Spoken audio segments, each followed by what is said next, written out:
We live, baby. What's up? Hey, nothing. Are you having a good week? Getting ready for Thanksgiving. How about you, my friend? Yeah, I guess so. I guess that's what everybody's working on. Unless you have alligator. Do you have alligator for Florida? No, but I will tell you. So the lake on UF campus, it does have alligators in it, and you can go there any time of day, and there will be people chilling near the alligators. I mean, I've seen people let their children chill near the alligator. I'm not making this up. As you know, there's an alligator 20 feet from your toddler who you're not right next to. So it's kind of crazy. They must be more docile on the ones on campus because Or they're we don't well hear a lot fed of or stories. something. You will see memes. You'll see an alligator crossing the street in Gainesville and probably elsewhere in Florida. But even on UF campus, there's these famous photos over the years that people post to social media of, well, all the traffic on campus just had to stop for this alligator to go by. So anyway. But yeah, so you got anything exciting or anything planned that you wanted to talk about? I always deep fry turkey at home. Are you a big foodie guy? Do you do that a lot? I guess I am when it comes to the meats, the poultries, the fowls, the fish. I think it's very nice to have a 20-pound turkey that can be done in 1 hour. Oh wow! You have a way to do it in 1 hour, you said? Is that the frying? When you deep fry it, yeah. Oh wow! Okay, and it's probably juicier, so that's good. It's good, and then you can use the rest of the oil to, for the Friday after. If you got anything in the freezer you want to get rid of, throw it in a deep fryer. There you go. You're running a restaurant. Sounds like that is correct. Are you of like a particular descent? Because I know that Chicago is known for Polish food and Italian, I think too. Obviously, deep dish. I grew up in a Polish neighborhood. Yeah, we had a lot of Polish people. Yeah, Eastern European, and then okay. Yeah, I had a good pierogi there one time during Food Fest. What's that summer food festival you guys are known for? Taste of Chicago. Taste of Chicago. That's it. Yeah, that was nice. And I saw the best fireworks I ever saw. It was 4th of July for Taste of Chicago, and then at night they shoot fireworks off a barge in Lake Michigan, I guess it is. Yep. And you lay down in the park that's on the water. And you're just looking straight up at the fire. It was nice. And one of my most memorable cities. And when you leave, everybody walks calmly through the streets because all the streets, I mean, we were walking across this bridge and it was just a sea of people as long as I could see that had been out. And it was all, I just remember it was all peaceful and quiet. And the next day I read in the paper that they think 1 million people came out to watch the fireworks. I was like, wow, I believe it. Yeah, there were that many people. So anyway, if you haven't done it, it might be something to do. It was very relaxing, actually, believe it or not. So, well, I think Gainesville, once you guys get a coach, did you get a new coach yet? Yeah, people are making fun of us because we thought we were going to get Lane Kiffin and probably not now and all this stuff. He's the Ole Miss guy. And I'm just throwing it out there. I'll come out to Gainesville. You get a coach. We'll check out a game next year. Man, I just feel like we caught some bad breaks with Urban Meyer leaving forever ago, and then they were trying to save money on coaches. So they were picking a lot of inexperienced coaches.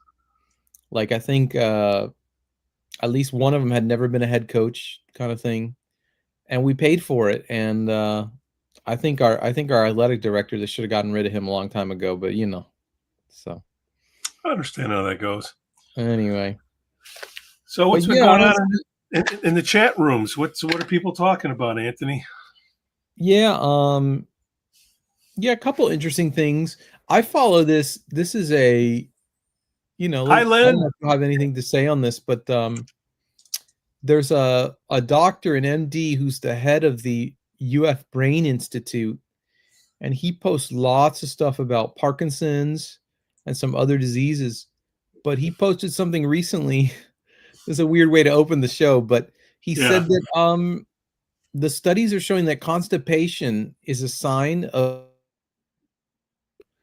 And so it's a sign of what? You cut out. it's of neuroinflammation, of inflammation of the brain. And so now obviously if you're having a blip, you know, that's less to worry, you know, if that's not your usual. But if it's your usual, that can indicate that your brain is inflamed. And I don't know if that means more sleep, if that means change your diet.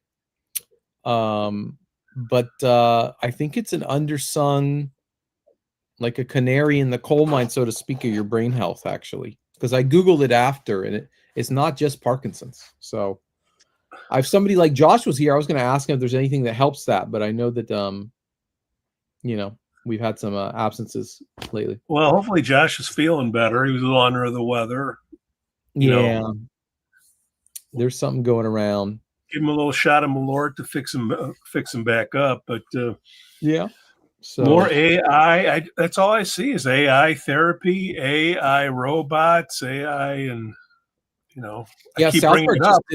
South Park did a hilarious episode on AI, actually, with AI therapy. In fact, I don't know if you ever watched that show. It can be funny, a little over the top, but yeah, Randy, the dad of one of the kids, who's always getting himself into trouble, he uses AI, and the AI keeps validating his crazy business ideas.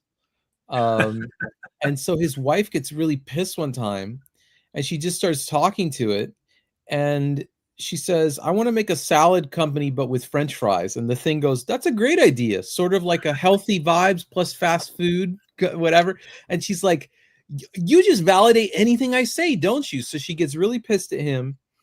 But then at the end of the episode, he's depressed because his business didn't work out.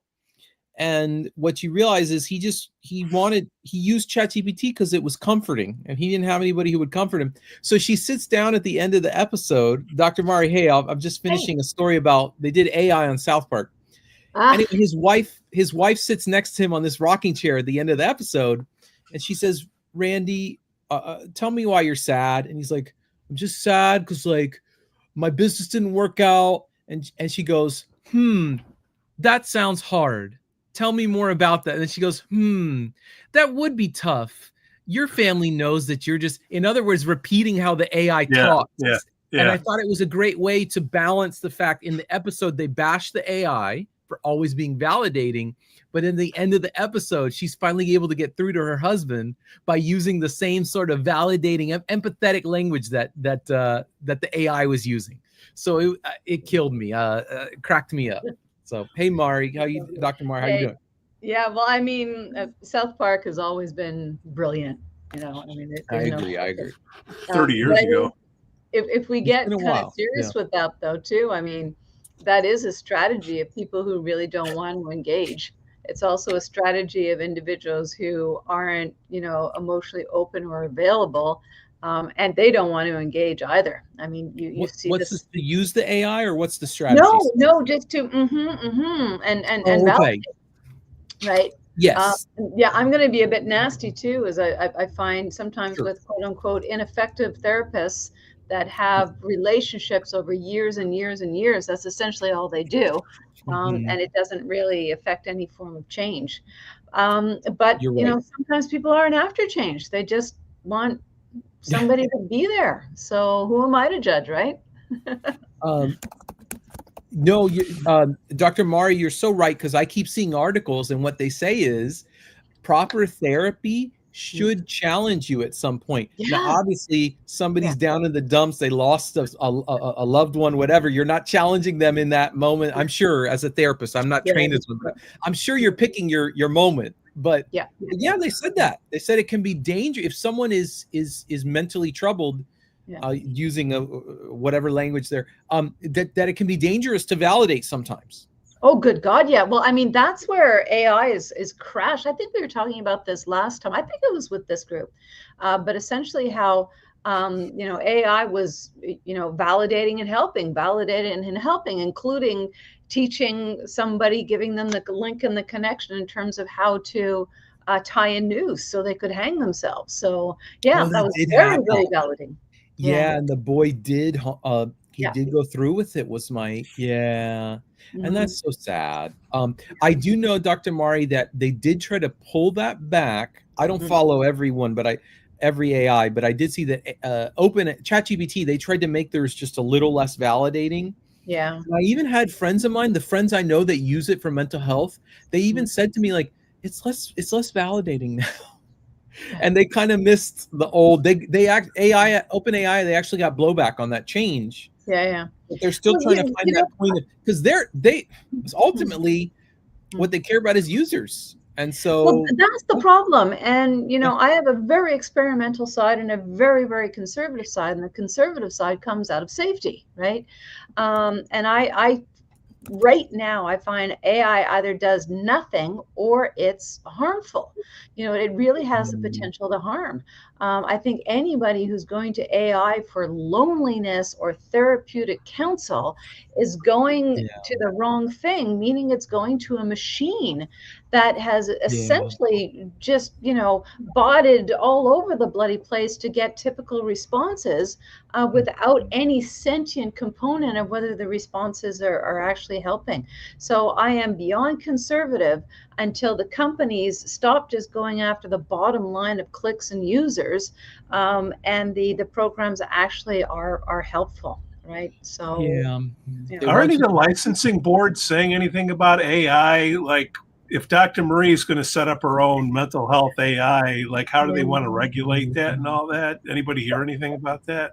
Well, it's the classic stuff, Pete. If you don't have a license, you have nothing to use. So any dorcas can do it. Somebody with an actual license is the one who's going to get themselves in trouble. So let's say I'm fully booked. I'm sorry, like, okay, I can't see you, but I know you're in crisis. May I suggest you use the AI or sit in the waiting room and use AI until it's available. Yeah, I would be hung up by my toenails, very appropriately so, right? But even for triage, like, have you seen any of the accrediting boards? Have they having opinions on this, or how to use it or not use it, or they're just silent on it? I've seen people or heard people talking about it, and actually, that's a good point, Pete. In some cases with triage, you can quickly put info in, and sometimes AI can catch things in larger data, dare I say, databases, so they can facilitate catching things. But as I said, we need human in the loop, or as I like to say, assisted intelligence, not artificial intelligence. And I'm going to go back to the Swingle Clinic logo. There's nothing artificial about our intelligence. Right? That's in your logo or something, or what are we? Yeah. I think it was at APB like 3 years ago or 2 years ago. We launched that. Yeah. That's We're not cool. ready yet. We're not ready yet. Yeah. Radar has a question, and I'll read. Oh, Pete, did you want to go first? Yeah, go ahead. Go ahead. Well, just real quick. I Googled that there's a consensus among mental health counselors and professionals that they should regulate AI for mental health. I'll say, Dr. Mari, I have a friend who is she's a nurse practitioner in psychiatry, and she has been using an AI medical scribe, and it listens to her patient sessions and notates. And she says the first thing she said is, she's like, it's great because I can't remember everything. So it reminds me of, remember the patient said this, and remember when she's taking her notes, and remember that they scored a 7 on whatever question, which we all know there's even better diagnostics. But here we go with Radar's question. But before though, I mean, I don't like to just truncate on things. It's kind of like when people used to record and they go after the recording. The catch is, though, it's a balance between not having to pay attention as much, or taking fewer clients because you're fatigued, versus having something that assists you to do a good job. But you know what? As I always say, it's a dialogue we keep on needing to have. And I think you're right. And they've said, there's studies saying that AI may be making us dumber. To your point about, maybe it totally is. It's not when you're with the patient, because you got that. It totally is. Yeah. I mean, I'm going to digress again in terms of scribing versus keyboarding in classes and lectures. Keyboarding is useless. You don't retain a bloody thing. It's kind of like a court stenographer, versus if you scribe, because the hand cannot scribe as quickly, you actually have to listen harder to select what is worthy of scribbling down. Interesting. That's I hadn't heard about that mechanic for us. That's great. So Radar's question is this, Dr. Mari: when is it okay to have, or when should you have, overlapping rewards and inhibits? Watch your data. I mean, I'm not a huge fan of it, because you want the brain to identify what the reward is for, or what the inhibit is for. But every once in a while, like if your data is moving with an overlap, I'm not going to be against it. But it's not, yeah. But actually, maybe I'm going to rephrase. We do have, like, for example, we're doing a classic theta beta training at the back of the brain. So we'll reward for the reduction of beta, or inhibit, let me rephrase, we'll inhibit the production of beta and reward for the production of theta. Radar, is that what you're asking? Because if that's the case, I'm going to reword my answer. I think he is. I think he's asked the place I see Jay do it a lot is with SMR. He will reward SMR at the same time as he's inhibiting everything else, the slow and the fast. Yeah, bingo. Okay, so then I'll retract the beginning. I was thinking of another scenario. So then, yes, very much so. But you want to, like, for example, what you just mentioned with the theta, with the SMR and everything else. But you want to make sure that you're going after that the dominant shift is the one that you want. Okay. The other is some waves are much easier to manipulate than others. So for example, I'm going to go back to theta beta at 01 because it's a very easy example. It's for the majority of clients, it's much easier to raise theta than it is to inhibit beta. Okay. Now there are exceptions, but that's where you've got to follow the data. Well, I like it. So Radar, it says it sounds like you got to be observant to your data that you're getting back. Yeah. Lynn has a quick question here, Dr. Mari. Well, she says she's driving home, etc. But she says, I'm trying to figure out if I'm looking at theta from an antipsychotic or is it intrinsic to that individual. So I don't know if you've experienced something like that, Dr. Mari. Yeah, I mean, this might be one we push up to Jay tomorrow. But I mean, this is one of the main reasons why we ask if people are taking medications. And, you know, when you see something that's really, really out of whack, like very high production of slow wave activity, and there hasn't been a head injury, then, you know, that could be a med effect. But in terms of if there's anything specific in the morphology, let's run that up to Jay. I don't see anything specific in the morphology of the wave per se. Well, Lynn, you know, I'm Googling here. You can also try to learn on your own. Do antipsychotics raise theta? Yes. The first thing it says is yes, they can. So you maybe have a good intuition here. So we'll have to see what Jay thinks. Oh no, I mean they can raise it, but differentiating whether this is an influence from a drug versus quote unquote natural, meaning not influenced by an external chemical. That's the differentiation. So yes, 100%. It can be caused by it. You bet. Yeah. Would the theta be there anyway? In other words, is what we're trying to. Radar has a question here. Why doesn't neurofeedback help essential tremor? If Dr. Mari's heard any, I think I may have an article on that, but you can go. As you look for the article, I'm going to challenge that a little bit. It can. That's what I'm wondering. Now it's kind of like tinnitus. You know, it can, you know, reduce the magnification of it per se because it can quiet the nervous system, right? But remove essential tremor, no. But it can reduce it because you quiet the whole system. Yeah. I don't see any studies we could Google. In my notes, all I had was that tremor patients often have too much theta and alpha, and I think that's more frontal, but I could be wrong there.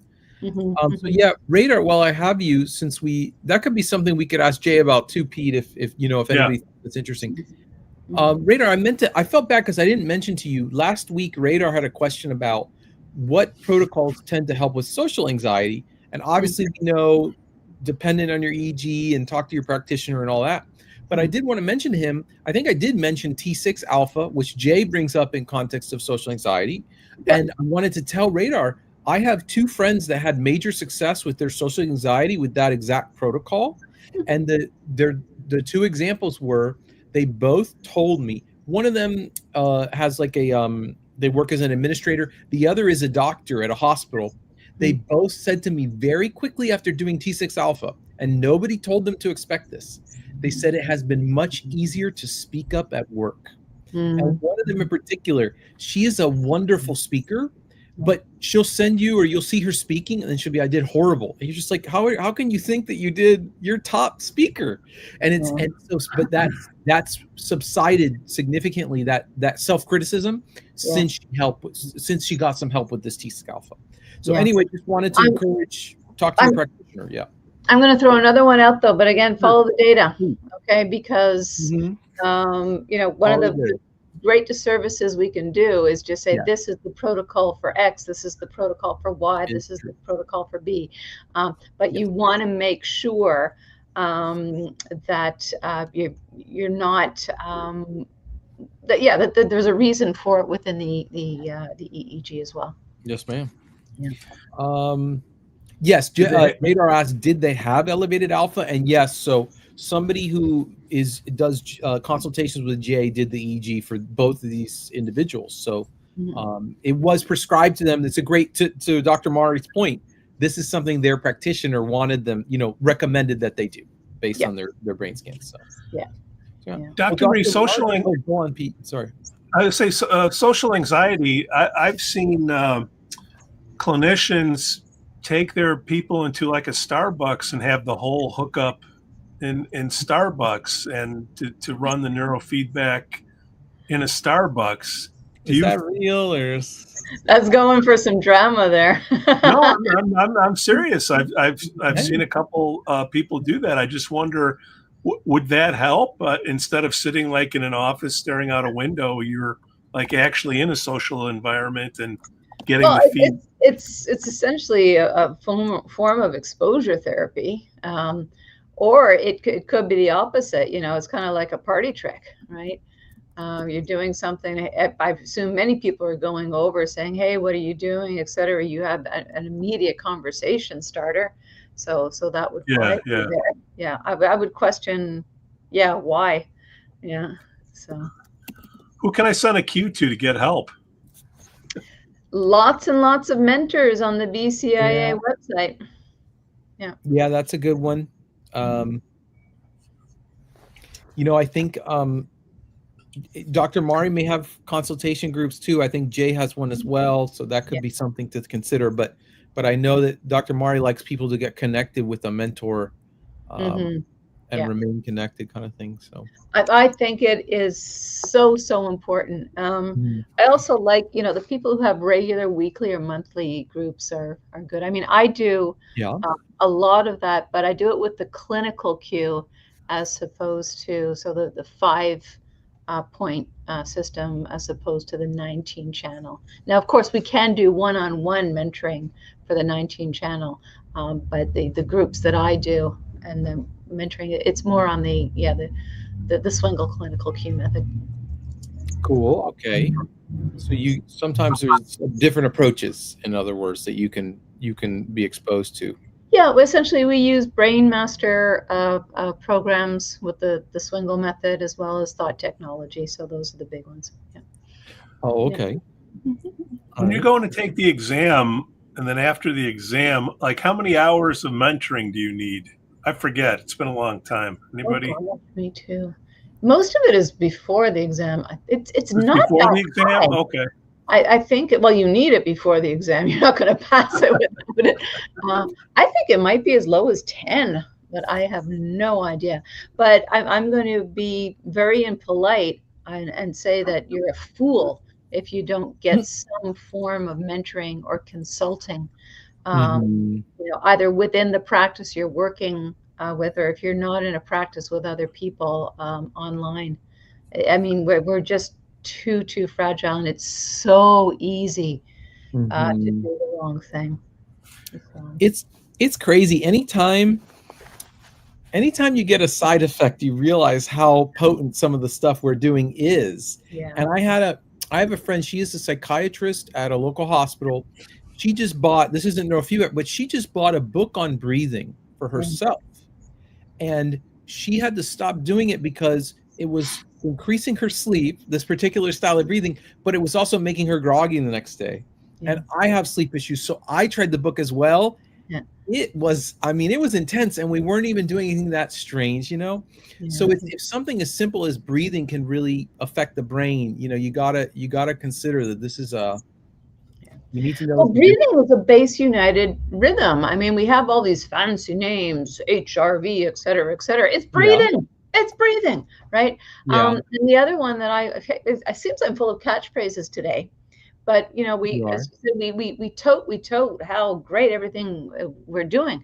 We do. Power goes both ways. If we get these incredible results, okay, from minor tweaks in the right direction, okay, we're bloody fools to think that something isn't going to go awry if we go in the wrong direction. So that's why I keep on repeating the broken record. Follow the data, follow the data. Now, also in the positive, when we were talking about inhibiting and, what we call push and pull sometimes, follow the data. You'll find the one that's stronger in a positive way, so you can get to your target in fewer sessions. So always follow that raw data. Dr. Marie, we're going into Thanksgiving and Christmas and Hanukkah and Kwanzaa, insert whatever holiday in here. Yeah. Do you see like business pick up or people are trying to use up their insurance or waiting till next year? What do you see happening going into the fourth quarter? Absolutely all of the above. But in Canada, we have our Thanksgiving early because snow comes earlier up here. So obviously there are the people who want to finish up their insurance. There are the people who's essentially they have no insurance left. What we see very, very frequently, though, are a lot of our university students come back. So these are individuals that we work with in high school, and then they pop back into town and they like to come in for some booster sessions and things. And this is where we learn, social anxiety in a great big new environment away from home, or a little bit of tweaking for focus because university or college, it's a different entity from high school. And sometimes they just want to say hi, and we love that. Hey, Talabo stopped by. Hello. Yeah, they say they've been watching you guys on the recorded episodes, so that's great. Okay. What topics have you fast forward? Yeah. It's easier to fast forward. That's funny. True. Have you guys had any major topics on the recorded? I haven't been able to catch the recorded in the past few weeks. It's really been going off of like with this show, this Q&A. You said, well, we're going to ask Jay, and we just list them out. Okay. And that'll be fun. I'll have to catch up. Yeah. So what's nice, what we do is we use in the details of the shows, you can click on a timestamp and find what you're looking for instead of going through the whole hour. So I think that helps. Yeah. That is good. That's fantastic and also sad. Well, it's one of the things, reading online versus reading a paper book. Online, people jump all over the bloody place, and people don't tend to do that as much in a book. It's an entirely different process. Yeah. Oh, that reminds me. Did you guys see that John Meckrut was in a news article I sent you all? Yeah, I actually back channeled him like, Cool. yay! You know, I mean, It was a you cool- guys know I've been screaming and yelling about this for what, You would. 15 You do. years You do. now. So anybody who does this, I love it. I also particularly find it amusing when it's somebody who makes their living on interactive technologies. That So was true. That's true. yeah, but that's kind of cool and So tell great. everybody what was in the article. Yeah. Oh, So yeah. go on, Dr. Barney. Yeah. Yeah, essentially it was, I believe it was an influencer, you know, somebody who makes all of their money and A their work on YouTuber. Mm-hmm. a YouTuber. Yeah. Okay. Mm-hmm. Well, same diff, I think. Oh, sure. I just wanted, because I'm going to try to find it for people. Yeah, go on. Okay. Yeah. Well, essentially they, John, one of our colleagues, capped him 19 channel and did a pre-test and showed Mhm. all kinds of things, you know, distraction and impulsivity and a bit of depression, etc. And he Anterior was like, cingulate, I think. "Whoa, Yeah. okay." Mhm. And then went offline completely for 30 days. Yeah. And they did a post, and you know, like absolutely phenomenal changes. Now, I mean, I know John won't mind this, but there is a confounding variable. Okay, Okay. so one is no phone use, but the other was that he went to a camp. I think it was in Costa Rica. So he was really bonding with people. He wasn't just Yes. being around in the big city. So there's a Like a nature retreat. component, there's a people component. Nice. Yeah. So, and that's not a reason to critique the study. I think these are complementary, competing or complementary variables. It just shows, you know, people Yeah. need people. Yeah. So And this is why they always, you know, we get frustrated sometimes, but this is why they like to do, you know, randomized controlled trials with hundreds of stuff. So, but you can still get, I mean, these things can still be valuable. I agree. But you're right, Dr. Mari, that, I mean, I just feel like I just saw the other day that a weekend meditation retreat alone can have big brain impacts. Yeah. But yeah, very, or a weekend with your sweetheart Yeah. camping or in the forest without your phones, you know. Yeah. But one of the very early studies that made into my first book, I mean, we're talking like 2013, 2014, is they took a group of I guess it would be the equivalent in US and Canada of grade sixers, and there was no way to kind of calculate how much time people were using their phones at this time. And at that time, you know, phones weren't that big, or technology wasn't that big a deal. But essentially all they did was ask one group of kids, just keep on doing what you're doing. You know, they didn't really control for the hours. And then they took another group of kids, and it's same thing. They took them into a forest camp for a camping trip for 3 days. Okay. And there was a huge difference in terms of social cueing and the ability to read emotions. So essentially, it was about facial cueing for the kids that had the 3-day retreat versus the kids that just continued on their technology. So, you know, it's an experiment that's being repeated, or a study that's being repeated. I would say probably with more impact now because of the level of engagement with the therapies. But let's keep on doing it until the message is loud and clear. Yeah. Is Lynn calling us little boys, or little boys in general that have super hype beta? That's funny. Yes, Pete, our little boy. Yeah.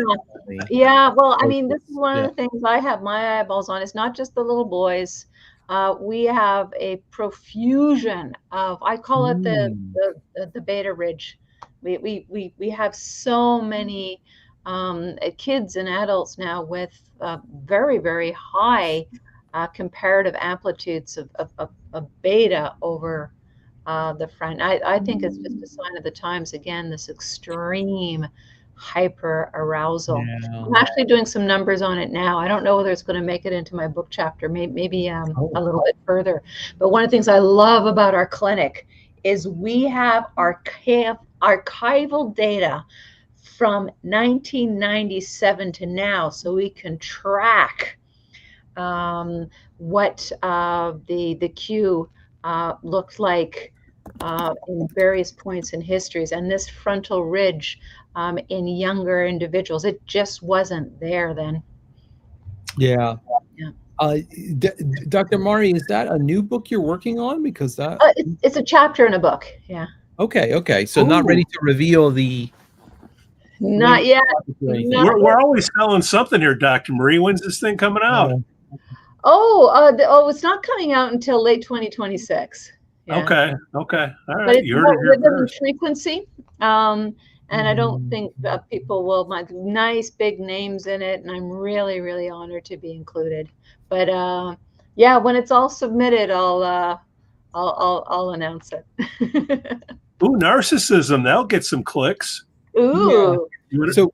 So Radar is responding to something. So Jay on this podcast mentioned that, and he's mentioned to me personally that in his opinion, narcissism often resembles addiction in that it can be an addiction to status, and that it seems to have overlap with those frontal anterior cingulate failure modes that he's seen in a lot of addiction patients. And so Radar's asking, well, would that mean ADHD, which is a frontal cingulate failure mode often? Would it correlate with narcissism? And I would just say, I don't know. Maybe we need to ask Jay. But I did Google it for you, Radar, and there are people, there are studies on this, such as a study called Adult ADHD and Pathological Narcissism, a retrospective blah, blah, blah.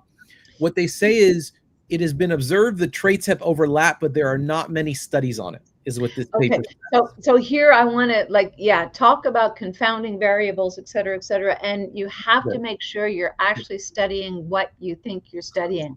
So there's true blue narcissism, where you're the only person on the planet, okay, or you're a mean SOB, et cetera, et cetera.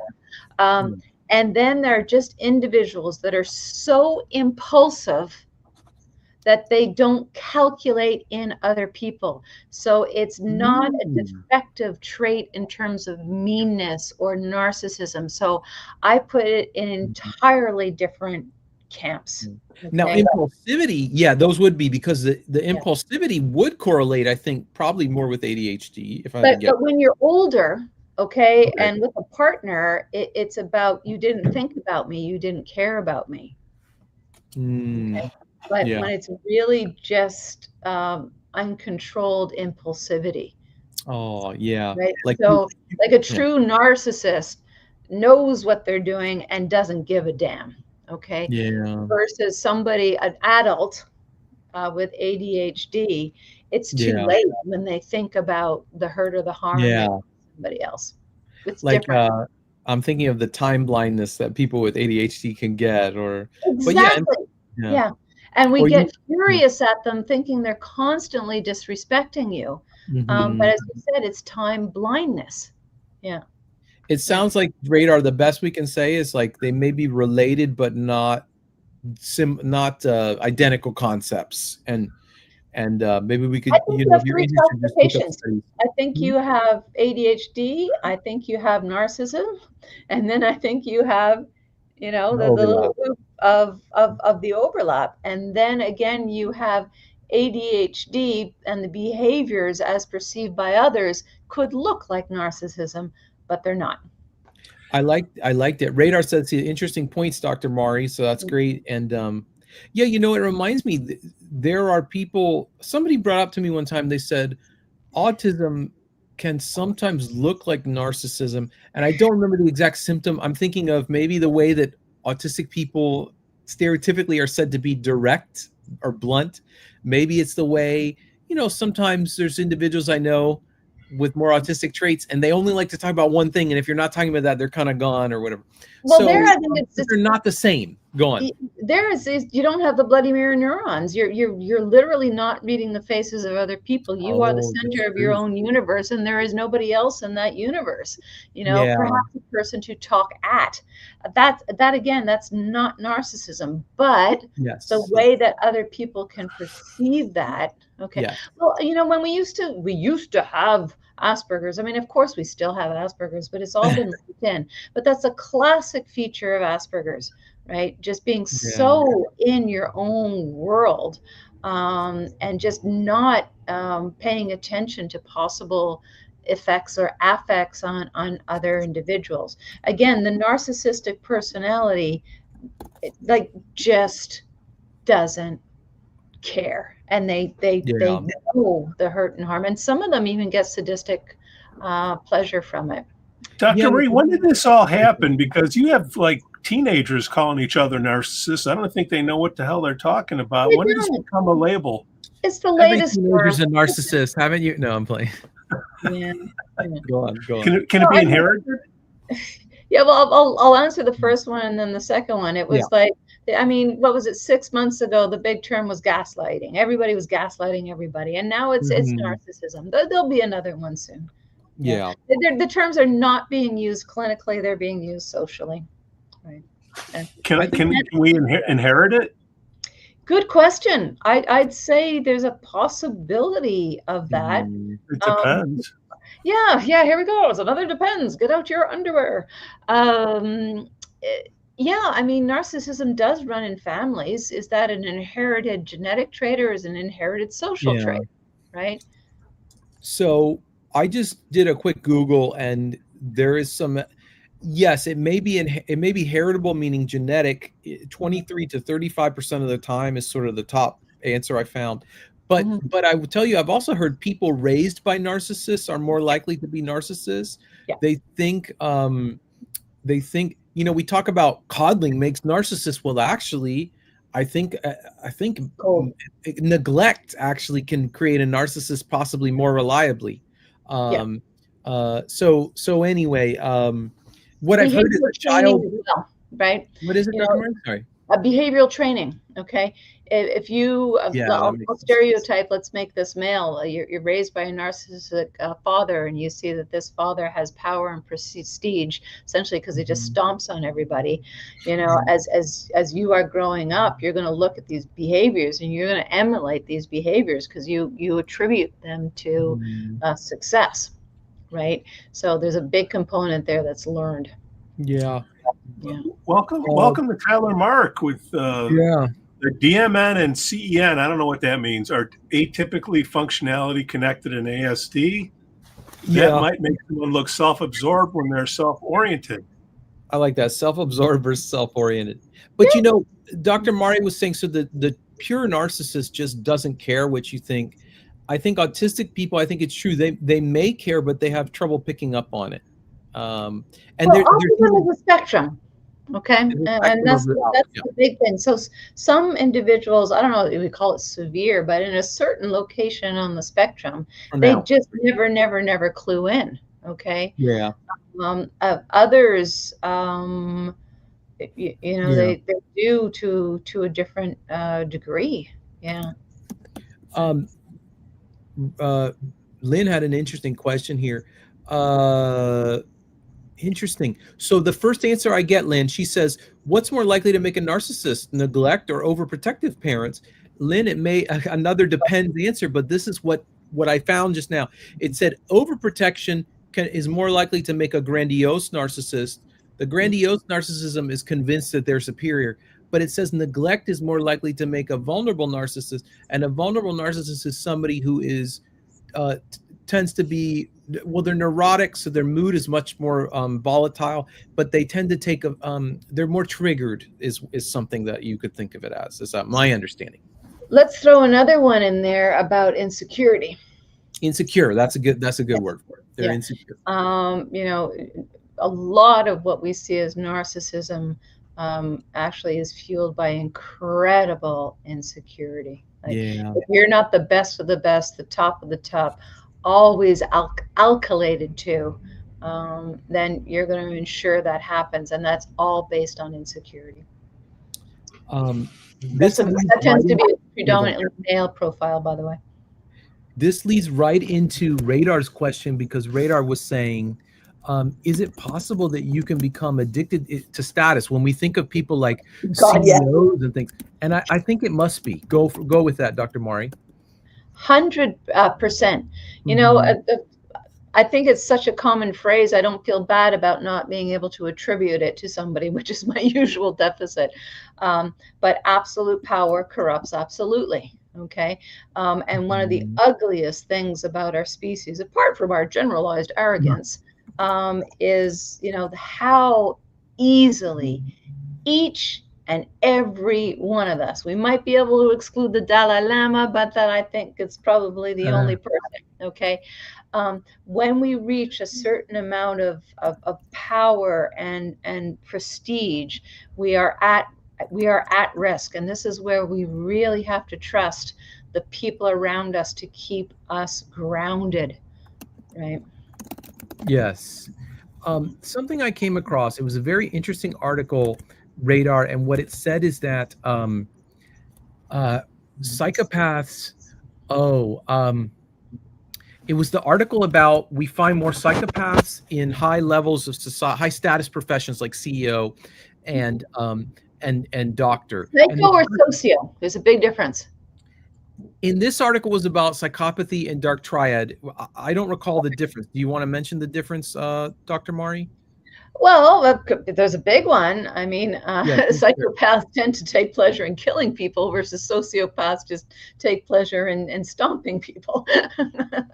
Oh, it's a more pronounced idea. Okay, yes. Yeah. So this was about, but what it said was that it may be less that being a psychopath helps you be a better CEO or makes you more successful, but it may be that these are the kinds of people who strive for those positions, because it turns out that psychopaths tend to be more status oriented. Mm-hmm. And one of the things this researcher, who their life is around researching, they're an academic and they focused on this, is they said that a psychopath, this is the way they described it. I thought it was interesting. They said psychopaths have stronger psychological barriers. This serves to protect them from like emotional stress, but it also makes them lonely. It prevents them from connecting. And it said that because they cannot connect, they're lonelier, and they are supplementing what they can't receive from people. They're trying to receive from status, achievements, and possessions. Yeah. So that is a theory I've heard. I thought it was very interesting. Well, I would say, the axe murderer walking around with a bloody axe on their back does tend to have a few less friends. Yeah. Yeah, they alienate. That's another thing. So psychopaths, well, they have friends out of fear. Okay. Yeah, there you go. And a lot of individuals confound fear and respect. Okay. Yeah. Fear is not respect. Mm-hmm. Okay. And I would say, I'm going to get myself in trouble here with Pete. Ha ha. Okay. But we're seeing a lot of that now in terms of leadership styles. Yeah. Fear is not respect. I have a very strong perspective on that.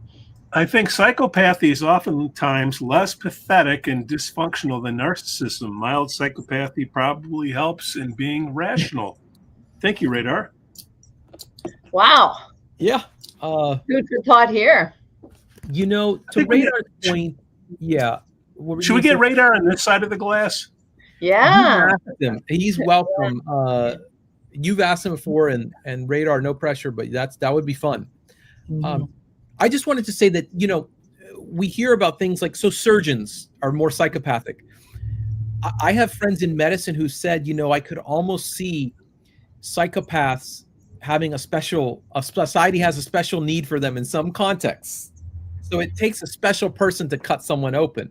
So that's where I'll say, maybe, I don't know if it helps with rationality. There can be a power lust in surgeons. But there's danger. Or God complex or whatnot. Yeah. I don't know. I always like to say the world takes all types. And a few of those types aren't really nice types.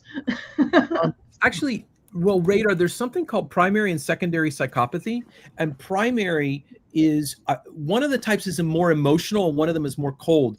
But surprisingly, the more emotional and impulsive type is a majority of psychopaths. We think of it as, Dexter on TV or Hannibal Lecter as these, but actually most psychopaths, apparently they have it's associated with lower intelligence. And most of the psychopaths who are in prison are people with high impulsivity. They are not coldly rational people. And that's almost a blessing, because what they say is there's somebody called the dark empath is a concept I've seen in Psychology Today. What it said is it's lucky that the psychopaths don't understand some of these human dynamics on average, because the ones that do are really good at staying under the radar. Yeah, those are the. Well, I mean, here we can loop it back into the neuro. We're back to the anterior cingulate, right? Not being very self-oriented, not thinking about consequences. Yes. Yeah. Dr. Mari, there's a famous CT scan of psychopaths, and it basically the whole front of their brain does not light up. And that is what some of those anterior cingulate patterns that Jay says is it's not active, or it's not acting correctly, but sometimes it's just less active. And they see that, and a lot of your empathy comes frontally, is what I'm getting at. Yeah. So, I'm going to build the conversation a little bit, though, which Yeah, you know, I feel the sociopath is actually the one that's more dangerous because you don't see them coming. Okay. You don't think, Like okay. you can become aware of the psychopath. You can become aware of the narcissist, but the sociopath is a charmer, and they get great pleasure in the quote unquote quality of their target. Right.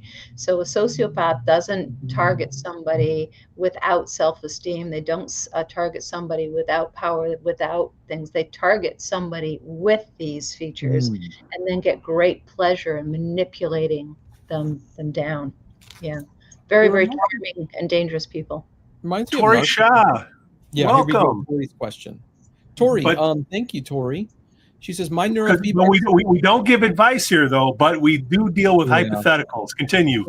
Good point, Pete. Tori asks, my neurofeedback session really affected me negatively.